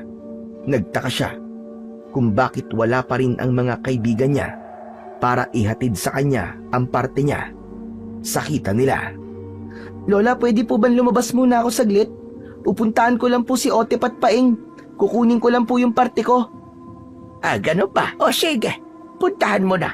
Basta bumalik ka lang kagad. Opo, sandali lang po ako, Lola. Kinuha ni Donnie ang kanyang tsinelas at mabilis na lumabas ng kanilang bakuran. Una niyang pinuntahan ang bahay ni Otep. Tinanong niya kung nakauwi na ito, pero hindi pa raw umuwi ang kaibigan. Sunod naman niyang pinuntahan ay ang bahay ni Paeng. Pero tulad ni Otep, hindi pa rin ito nakakauwi. Kaya naman naisipan niyang dumiretso sa dulo ng baryo, kina Mang Silvio, dahil baka nga naroon pa ang dalawa. Pagdating doon, nadatnan niyang nakaupo si Mang Silvio at panay ang hit-hit buga nito ng sigarilyo. Mang Silvio, nandito po ba sina Otep at Paeng? Ha? Ba't mo sila dito hinahanap? Hindi pa naman sila nagagawi dito. Ano po? Hindi pa ba sila nagpupunta dito? Hala, paano po nangyari yun eh? Usapan po namin kaninang magiwahiwalay kami. Pupunta sila dito para ibigay po sa inyo yung reyna ng mga langgam at mga itlog. Wala naman po silang pupuntaan na iba kundi dito lang. Sandaling natahimik ang matanda. Isang usok ng sigarilyo ang binuga niya bago siya muling nagsalita. Wala pa nga sila dito. Sa katunayan, ay hinihintay ko nga kayo. Kaya ako nandito sa balkonahe. Totoo po ba yung sinasabi nyo? Nakita ko po mismo dito sila nagpunta eh. Buwat nila yung bayong ko. Alam mo, bata, kung nawawala mga kaibigan mo, huwag ka ditong maghanap. Sinabi ko na, hindi pa sila nagagawi dito. At hindi ko alam kung nasan sila nagpunta. Wala sila dito! Habang nagsasalita ang matanda, napansin ni Donnie na medyo natigilan ito nang masulyapan ang suot niyang pulseras. Biglang nagbago ang ekspresyon nito. Naging malumanay din ang tono ng boses nito. Magandang pulseras na suot mo, ha? Saan mo yan nabili? Bigay po sa akin to ng lola ko. Kung gusto mo, biling ko na lang yan kahit magkano. Sabihin mo lang. Ay, hindi po pwede. Bigay po to ni lola eh. Hindi ko po to pwedeng ibenta. Naging matalim ang tingin ng matanda sa kanya. O sige, kung ayaw mong ibenta, ayos lang. O siya, kung wala sa iyo ang sako, mabuti pa, ay umalis ka na dito. Walang nagawa si Donnie kundi ang umalis. Pero bago tuluyang lumayo, napalingon siya. May kung anong hindi tama sa kilos ng matanda at nararamdaman niya yon. May itinatago ito. Malakas ang kutob niya. Pagbalik niya sa sentro ng baryo, ay mabilis na kumalat ang balita tungkol sa pagkawala ng 2 bata na sina Paeng at Otep. Tulad ng dati, puro haka-haka na naman ang lumabas. May nagsasabing baka napahamak sila sa gubat. May iba namang nagsasabi na baka lumayas o kaya naman ay kinidnap. Pinili na lamang niya na umuwi. Agad napansin ng lola niya na malungkot siya. Oh, bakit ganyan naman ang mukha mo, apo? Kulang na naman ba ang ibinayad sa inyo ni Silvio? Hindi po, lola. Ang totoo nga po niyan eh. Wala pa nga pong bayad. Ano ka mo? Hindi kayo binayaran ni Silvio? Abay, loko, matandang yun, ah. Lola, sandali lang po. Makinig po muna kayo. Ganito po kasi ang nangyari. Hindi pa po kami nababayaran kasi po ang sabi po ni Mang Silvio, hindi pa naman nakakarating doon yung 2 kaibigan ko. Ha? Eh bakit? Nawawala po sina Paeng at Otep. Ilang sandali pa, habang nag-uusap silang maglola, nagsidatingan ang mga magulang ng 2. Agad naman silang pinapasok ni Lola Sabel at kinausap. Donnie, apo, sagutin mo ang tanong nila sa'yo. Ano pa talaga ang nangyari sa inyo sa gubat? Bakit ikaw lamang ang nakabalik? Agad niyang ipinaliwanag ang nangyari at kung saan sila naghiwa-hiwalay. Pero walang may gustong maniwala sa kanya. Kahit ilang beses niyang ikwento na nagpunta ang mga ito sa bahay ni Mang Silvio, ay duda pa rin sila. May hinala silang baka iniwan niya sa gubat sina Otep at Paeng. Nasaktan si Donnie sa mga salitang yun, pero wala siyang magawa kundi ang manahimik na lang at lumuha. Ramdam niya na siya na ang sinisisi ng mga ito sa pagkawala ng mga kaibigan niya. Pagkaalis ng mga ito sa bahay nila, hinarap siya ng kanyang lola. Nang dumating ka kanina dito, tulala ka at parang wala sa sarili mo. Sinarado mo pa ang mga pinto at bintana. Apo, maaari mo bang sabihin sa akin ang totoo? Huwag kang magsisinungaling. Lola, totoo po lahat ng sinasabi ko. Nagpunta sila kina Mang Silvio. Dala po yung mga itlog at tray na nung langgam. Lola, bakit ganun? Bakit ako po yung sinisisi nila? Hindi naman po ako nagsisinungaling eh. Lumapit si Lola Sabel at hinawakan ang balikat niya. Huminahon ka. Sa ngayon, kung talagang nagsasabi ka ng totoo, wala kang dapat na ikatakot o ipag-alala. Kakampi natin ang katotohanan, Donnie. Basta, mangako ka lang sa akin na wala kang ginawang masama, ha? Huwag ka na munang magpa-apekto sa mga naririnig mo. Darating ang araw, lalabas din ang totoo. Tumango si Donnie. Muli, sinigurado niya sa kanyang lola na wala siyang kinalaman sa pagkawala ng dalawa niyang kaibigan at ipinangako niya na tutulong siyang hanapin ang mga ito kung kailangan. Mabilis na lumipas ang mga oras. Pagdating ng hapon, lumabas sandali si Donnie. Naglakad papunta sa tindahan para bumili ng tinapay. Maya-maya ay biglang may humintong tricycle sa tapat niya. Napalingon si Donnie. Nakita niya si Mang Silvio. Bumaba ito sa kanyang sasakyan at lumapit sa kanya. Mang Silvio, kayo pala. Lumingon-lingon ang matanda sa paligid. Para bang sinisigurong walang nakatingin sa kanila. Ano pong kailangan nyo, Mang Silvio? Sa halip na sumagot, ay hinawakan ng matanda ang kanyang braso ng mahigpit. Aray ko! Bitiwan niyo po ako, Mang Silvio, nasasaktan po ako! Alam kong nasa iyo ang mutya ng reyna ng mga langgam. Ibigay mo sa akin yan. Napasinghap si Donnie. Hindi niya inaasahan na alam pala nito ang tungkol sa mutya. Pinilit niyang kumawala sa kamay nito, pero masyadong malakas at mahigpit ang pagkakahawak sa kanya ng matanda. Mang Silvio, hindi ko po alam ang sinasabi niyo. Bitiwan niyo po ako, nasasaktan po ako! Huwag mo kong gawin tanga, bata. Nasa loob ng pulseras na yan ang mutya. Akin na yan. Ibigay mo sa akin yan ngayon din. Anong mutya? Bakit niyo hinahanap sa akin ng mutya, para saan? Huwag kang magsinungaling. Ilabas mo yan at iabot mo sa akin ngayon din. Bilisan mo! Hindi! Hindi ko po ibibigay sa inyo, Mang Silvio. Hindi niyo rin po ito magagamit kahit ibigay ko sa inyo. Sino nagsabi? Ang lola mo? Akin na yan. Ibigay mo yan sa akin. Biglang dumilim ang muka ni Mang Silvio. Lalo nitong hinila si Donnie palapit. Halos magdikit na ang kanilang mga muka. Naamoy ni Donnie ang mabahong hininga nito. Kung di mo ibibigay sa akin yan, may mangyayaring masama sa mga kaibigan mo. Nanlaki bigla ang mga mata ni Donnie. Ha? Ano pong ibig niyong sabihin, Mang Silvio? Nasaan po sina Otip at Paeng? Kung gusto mo pang makita ang buhay ng dalawa mong kaibigan, sundin mo na lang ako. Kung ganun, ay nasa iyo nga sila. Bakit mo sila dinukot? Dahil sila ang susi para mapasunod ka. At ngayong napatunayan kung nasa iyo nga ang mutya, kung mahal mo talaga ang mga kaibigan mo, ibibigay mo yan sa akin ng kusa. Ngunit imbis na sundin ng matanda, sumigaw si Donnie.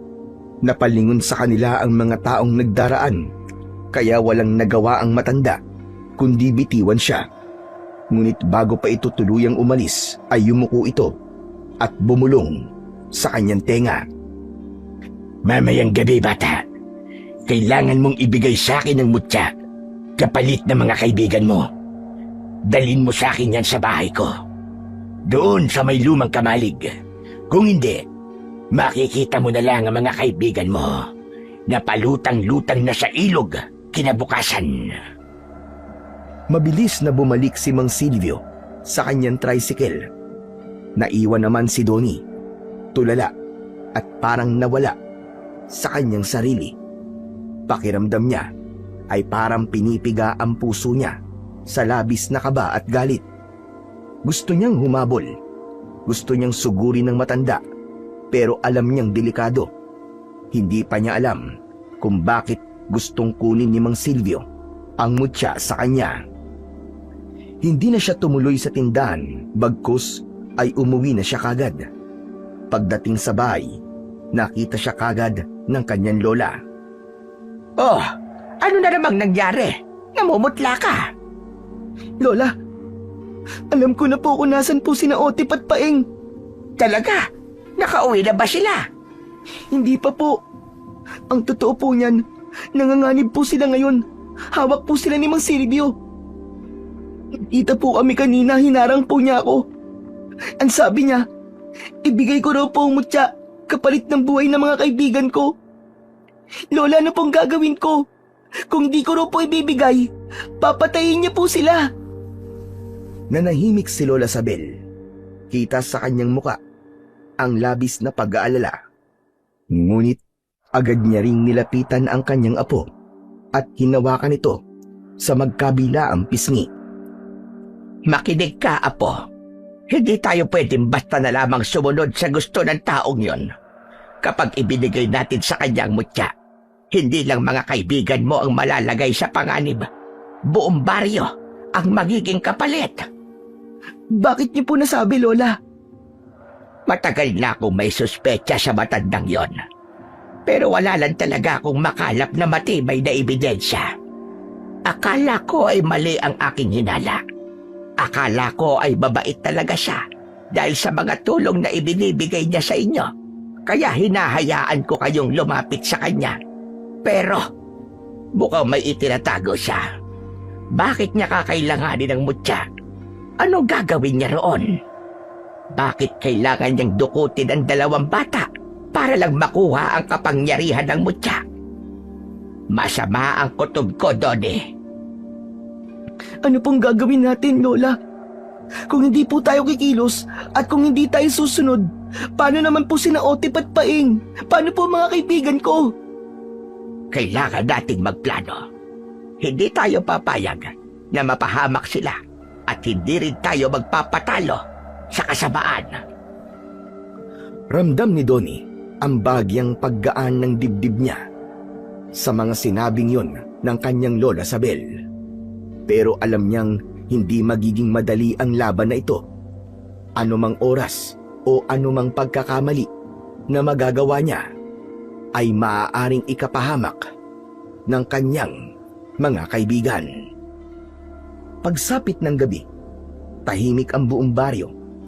Nasa banig na si Donnie, hawak-hawak ang kanyang pulseras. Maya-maya pa ay may narinig siyang kumatok sa bintana mismo ng kanyang silid. Sumilip siya, pero walang tao. Bumalik siya sa banig, ngunit ilang sandali lang ay may malakas na kaluskos mula sa kanilang bubong. Kasunod nito ay nakita niya ang mabibigat na yabag na tila naglalakad sa itaas. Tila anumang sandali ay bibigay ang bubong. Biglang may naamoy siyang mabahong amoy. Amoy bulok at masangsang. Halos hindi siya makahinga sa sobrang baho nun. Donnie, Apo! Mabilis na nilapitan nito ang kanyang apo at inilayo sa tapat ng bubong na unti-unti nang bumibigay. Ilang sandali pa, biglang nabutas ang pawid at mula roon, sumilip ang isang nakakatakot na nilalang. Mapulang-mapula ang mga mata na ani ay nagbabagang apoy. Ibigay mo sa akin ang mutya! Napaatras si Donnie nang marinig ang pamilyar na boses na yon. Bumaba mula sa itaas ng bubong ang nilalang at nantuluyan na itong nakaharap sa kanya at kay Lola Sabel. Ramdam ni Donnie ang mabilis na tibok ng kanyang puso. Wala siyang ibang maisip na paraan para ipagtanggol ang sarili at ang kanyang lola, maliban na lamang sa huling pag-asa na nasa kanyang braso. Hinawakan niya ito. Biglang may mainit na kuryenteng dumaloy mula rito. Mga langgam, kayo lang ang pag-asa ko. Tulungan niyo ako. Sa isang iglap, mula sa lahat ng sulok ng kanilang bakuran at sa pagitan ng mga bitak na saig, nagsilabasan ang libu-libong mga langgam. May mapula, may itim, may malalaki at maliliit. Lahat sila ay mabilis na kumikilos palapit sa aswang. Inakyat nila ang katawan nito at kinagat. Umalingaw-ngaw sa loob ng bahay ang malalakas na hiyaw ng aswang habang dinadagsa siya ng napakaraming langgam. Kumakagat sila ng walang tigil, gumagapang sa muka, sa leeg at braso ng halimaw. Ipinagpag nito ang kanyang katawan, ngunit mas lalo lang dumami ang mga sumusugod. Si Donnie ay nakahawak pa rin sa kanyang pulseras ng mga sandaling yon. Hindi siya makapaniwala sa kanyang nakikita. Samantala, Ang aswang ay unti-unting napapaatras hanggang sa tuluyan na itong tumakas. Lola, sinapay nga Otep po. Baka kung anong gawin ng aswang na yun sa mga kaibigan ko. Kailangan ko po silang tulungan. Pagkasabi nun, mabilis na siyang kumaripas ng takbo palabas ng kanilang bahay. Tinangka pa siyang pigilan ni Lola Sabel, ngunit wala nang nagawa ang matanda. Tumakbo si Donnie nang walang tigil. Patungo siya sa dulo ng baryo, sa bahay ni Mang Silvio. Pagdating niya doon, nagmasid siya sa paligid. Pilit na hinahanap ang presensya ng matanda, ngunit wala ito sa bakuran o sa bahay. Naglakad pa siya papunta naman sa likod ng bahay at doon niya nakita ang lumang kamalig na sinasabi sa kanya ni Mang Silvio. Paglapit niya, may narinig siyang mahinang mga ungol at hikbi mula sa loob. Ilang sandali pa, ang mga hikbi ay biglang naging isang malakas na sigaw. Nanlaki ang mga mata ni Donnie nang makilala ang boses ni Napaing at Otep. Wala na siyang sinayang na sandali. Sinubukan niyang buksan ang pinto, pero sarado ito mula sa loob. Huminga siya ng malalim, umatras ng konti, at isang malakas na sipa ang kanyang pinakawalan na sumira sa pinto. Kakaibang lakas ang ipinamalas niya sa pagkakataong yun. Nagulat ang lahat ng naroon. Sa loob, nakita niya ang mga kaibigan niyang sina Paeng at Otep na nakatali, kasama ang isa sa mga matagal nang nawawalang magsasaka. At naroon din, nakatayo sa gitna nila, ang aswang. Mabuti naman at sumunod ka dito, bata. Ngayon, ibigay mo na sa akin ang mutya, kapalit ng kalayaan nila. Hayop ka! Masama kang tao, Mang Silvio! At hindi ko ibibigay sa iyo mutyang ipinagkaloob sa akin ng reyna ng mga langgam! Hindi para sa iyo ang kapangyarihan yan. Hindi para sa mga ordinaryong mortal. Kailangan ko yan. Kailangan ko ang mutya. Sama mo lang gagamitin to. Kaya hindi mo to makukuha sa akin. Hindi ko to ibibigay sa iyo. Maglaban muna tayo bago mo makuha to. Ganun ba talaga ang gusto mo, bata? Mas gugustuhin mo pang masaktan? O baka naman, gusto mo na lang magkasundo tayo? Alam mo ba ang lahat ng kapangyarihan ng mutyang yan? Ano? Hindi lang mga langgam ang kaya nitong pasunurin, bata. Sinabi ba sa'yo ng lola mo na kaya nitong bumuhay ng mga patay? Magkasundo tayo. Ang kailangan ko lang naman ay buhayin ng mga magulang ko. At ikaw, kaya mo rin buhayin ng sino mang gusto mo kung gugustuhin mo. Tutulungan kitang maibalik sila sa tulong ng mutyang yan. Tol, huwag ka maniwala dyan. Sinungaling yung halimaw na yan. Wala yang isang salita. Huwag mong ibigay ang mutya sa kanya, Tol. Manahimik ka. Kung ayaw mong ikaw ang unahin ko, itiko mo yung bibig mo. Ano, Donnie? Ibibigay mo na ba? Eh paano yan? Ayaw ng kaibigan ko eh. Naniniwala ako sa kanya. Kaya sorry ka. Manigas ka. Anong sabi mo? Dahil sa sinabi ni Donnie, mas lalo pang naging mas nakakatakot ang anyo ng matandang lalaki. Ang mga kuko nito ay naging mas matatalas na tila kayang-kaya ng punitin ang kanyang laman. Ngunit sa kabila ng pananakot ng aswang, ay tila hindi apektado si Donnie. Hindi siya umurong, bagkus ay itinaas niya ang kanyang kamay na may mutya. Tulungan niyo po ako, mga kaibigan langgam. Inuutusan ko kayong protektahan kami laban sa aswang na to. Biglang kumislap ang mutya at kumalat ang nakakasilaw na liwanag sa loob ng kamalig. Napapikit si Donnie, pati na ang aswang, dahil sa tindi ng liwanag. Pagbukas ng kanilang mga mata, humarap sa kanila ang mga libu-libong langgam. hindi pangkaraniwan ng iba sa mga langgam na yon. Malalaki, matatapang, at mababagsik. Mabilis silang gumapang, nagtipon at bumuo ng isang makapal na pader sa pagitan nila ni Donnie at ng aswang. Parang buhay, nakalasag at sandata na rin na handang umatake sa oras na sumugod ang aswang na si Mang Silvio. Wala nang sinayang na sandali ang aswang. Gigil na gigil ito nang makita ang depensang ginawa ng bata. Sinugod niya si Donnie at binangga ang pader na yon. Ngunit agad siyang pinagpiestahan ng mga langgam at kinagat siya at hindi tinigilan. Hindi! Wag! Hindi pwede! Tigilan niyo ako! Hindi pwede! Sinubukan pa ng aswang na makawala. Binago nito ang kanyang anyo. Mas naging mas mahahaba ang kanyang kuko. Mas tumalim ang kanyang mga ngipin. At mas naging mapula at mabalasik ang kanyang mga mata. Muli itong sumugod at ibinuhos ang kanyang buong lakas. Nabuwag niya ang pader ng mga langgam. Hinataw ni Mang Silvio si Donnie gamit ang mahahabang kuko nito. Ngunit naiharang naman ng bata ang braso. Sa sandaling yun, kumislap ulit ang mutya at tila naglabas ng matibay na baluti sa balat ni Donnie.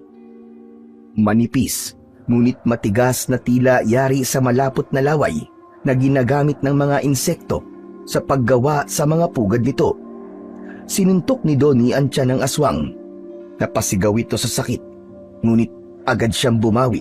Hinablot si Donnie sa leeg at itinapon sa isang sulok ng kamalig. Bago pa muling makalapit, sumugod ang mga langgam at bumuo ng tila mahabang tanikala. Ang mga malalaking langgam ay nagpalabas ng malapot na laway na pumulupot ito sa braso at binti ni Mang Silvio. Nagpupumiglas siya. Pinutol ang ilan gamit ang mahahaba niyang mga kuko, pero wala yung nagawa dahil mas lalo pang dumami ang mga langgam na nagtatanggol kay Donnie. Maya-maya pa ay biglang may narinig silang mga yabag at sigaw ng mga tao mula sa labas. Pagsilip ni Donnie, nakita niya ang mga tao kasama ng kanyang Lola Sabel. May kanya-kanya silang dalang mga sandata habang abala si Mang Silvio sa pagpupumiglas laban sa mga langgam. Biglang pumasok ang mga tao. Napahinto sila sandali. Nagtaka sa kanilang nakita. Ang matanda ay nagwawala. Parang may kung anong pumipigil sa kanya. Ngunit wala naman silang nakikitang dahilan. Ito ay dahil hindi nila nakikita ang liwanag at pati na ang mga langgam. Ang kapangyarihan ng mutya ay hindi rin basta-basta nakikita ng mga ordinaryong mga tao. Maya-maya, biglang umungol ng malakas ang aswang. Sumugod ang mga tao at inatake ito. May tumaga sa kanyang braso at may tumusok sa kanyang tagiliran. Dumugo ang katawan ng aswang, pero imbis na karaniwan dugo, ay kulay itim ang lumabas doon at amoy bulok na karne. Gumanti ng atake ang aswang. Isang hampas ng kamay ang nagpabagsak sa dalawang lalaki. Maya-maya pa ay biglang may lumapit sa aswang. May bitbit itong sibat at diretsyong itinarak yon sa puso ng aswang. Sumuka ito kagad ng itim na likido. Nang tignan niya kung sino ang sumaksak, nakita niya ang kanyang Lola Sabel na matapang na nakatingin sa kanya at pagkatapos ay tumango sa kanyang apo. Agad na itinaas ni Donnie ang kanyang kamay na may mutya. Bumulong siya at mula sa kung saan ay lumitaw ang isang napakalaking langgam, ang reyna. Sa pagkakataong yun, nakita ito ng mga tao. Nakita nila itong gumagapang palapit sa naghihingalong aswang. Kinagat nito ang leeg ni Mang Silvio at dahan-dahang sinipsip ang kanyang malapot na dugo hanggang sa unti-unti itong natuyo. Balak sana itong patayin ng kanilang mga kasama, Pero ipinagtanggol ito ni Lola Sabel. Huwag! Kaibigan natin yan. Kakampi natin ang langgam na yan. Huwag na siyang saktan. Kaya naman, hinayaan na lamang nilang matapos ang ginagawa ng reyna ng mga langgam. Nang wala ng buhay ang aswang, lumabas na ito ng kamalig, gumapang papunta sa madilim na bahagi ng bakuran at tuluyang nawala. Samantala, agad namang kinalagan ng mga tao ang mga nakataling biktima. Ikinuwento ng magsasaka ang buong pangyayari. Kinidnap sila ng matanda dahil sa malaking atraso nila tungkol sa pera na siyang naging dahilan ng matinding galit nito. Habang nag-uusap ang mga tao, pumunta sa gilid ang tatlong magkakaibigan. Ang astig mo doon, tol! Paano mo nagawa yun? Paano mo natalo yung aswang? Huwag niyo nang alamin kung paano. Ang mahalaga, ligtas tayong lahat. Sa bagay, pero alam mo tol, gusto ko lang magpasalamat ha. Kundi dahil sa'yo, baka patayin na kami ngayon. Wala yun. Sino pa ba magtutulungan? Kundi tayo-tayo rin, di ba? Magkakaibigan tayo eh. Walang iwanan hanggang sa uli. Nagtawanan sila sandali. Maya-maya pa ay tinawag na sina Paeng at Otep ng kanika nilang mga magulang. Umuwi na sila. Ganon din naman si Donnie at ang kanyang lola. Pag-uwi, kinausap ni Donnie si Lola Sabel. La, sabi po sa akin ng aswang na kaya raw po ng mutya na buhayin ng mga patay. Totoo po ba yun? Oo, totoo yon. Gusto mo bang gamitin yung mutya para buhayin ang mga magulang mo? Hindi po, La. Masaya na po ako kung nasan sila. Alam kong nasa langit na po sila eh. Saka nandito ka naman po. Di ba sabi mo nga, gamitin lang sa tama ang kapangyarihan ng mutya. Hayaan niyo po. Palagi ko po yung tatandaan, Lola. Lola Sabel, mahal na mahal po kita. Mahal na mahal din kita, Apo. Siya nga pala, siguro ay panahon na para malaman mo ang totoo. Patawarin mo ko, Apo. Pero hindi talaga namatay ang mga magulang mo. Hindi ko alam kung ano nangyari sa kanila. Kasi hindi naman talaga kita totoong apo. Natagpuan lang kita sa harap ng bahay ko. Basa ka ng ulan, nanginginig at halos walang malay. Maliit ka pa nun, kaya wala kang maalala. Apo, walang kahit na anong bakas kung sino ang mga magulang mo. Ni ang pangalan mo noon ay hindi ko alam. Kaya naman, binigyan kita ng pangalan at pinakilalang aking apo. Patawarin mo ko sa mga binuo kong kasinungalingan sa iyo. Sandaling natahimik si Donnie. Tila inisip ang lahat ng kanyang mga narinig. Pero sa halip na magalit, ngumiti siya, lumapit at mahigpit na niyakap ang matanda. Lola, hindi niyo po kailangan mag-sorry. Hindi po ako galit sa inyo. Kasi buong buhay ko, minahal niyo po ako ng buong puso. Pinalaki niyo po ako na parang tunay na apo. Tinuruan niyo ako maging mabuting tao. Lola, maraming salamat po sa lahat. Naluwa si Lola Sabel. Hinaplos ang ulo ng bata at sa mga sandaling yun, mas lalo nilang naramdaman na pamilya sila. Hindi sa dugo, kundi sa pagmamahal na pinili nilang ibigay sa isa't isa. Paglipas ng mga araw, mas naging pursigido si Donnie na pag-aralan ang kakaibang kapangyarihan ng mutya. Araw-araw, tuwing matatapos ang gagawin niya sa bahay, nag-e-ensayo siya. Sinusubukan niya kung paano niya kontrolin ang kapangyarihan nito hanggang sa natuklasan pa niya ang iba pa nitong kayang gawin. Nalaman niyang hindi lang lakas at proteksyon ang ibinibigay nito, kundi binibigyan din sila nito ng swerte. Naging sagana ang kanilang ani ng mga prutas at gulay.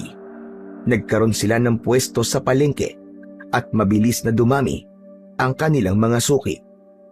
Malaki na rin ang kanilang kinikita. Dahil dito, naging maganda ang takbo ng kanilang kabuhayan. Hindi lang nila natutustusan ang lahat ng kanilang mga pangangailangan, kundi nakakapagtabi na rin sila ng konting ipon. At higit sa lahat, ang sobra nilang pera ay itinutulong nila sa mga nangangailangan, lalo na sa mga naging biktima ni Mang Silvio noon. Maging ang pamilya ni Napaeng at Otep ay binigyan din nila ng puhunan para pang-umpisa ng kanilang sariling kabuhayan. Para hindi na mapilitan ang mga bata na maghanap buhay para makatulong sa kanilang pamilya. Sa bawat pagtulong ni Donnie at ng kanyang lola, pakiramdam ng bata ay mas lalo niyang nauunawaan kung ano ang tunay na gamit ng mutya. Hindi para maging makapangyarihan, kundi maging daan sa paggawa ng mabuti.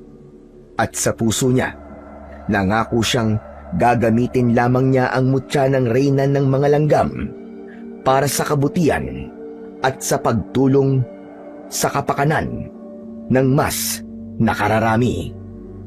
Dahil tulad ng mga langgam, maliit man sa paningin ng iba, ngunit kapag nagkaisa, kayang bumuo ng mga bagay na mas matibay pa kesa sa bakal.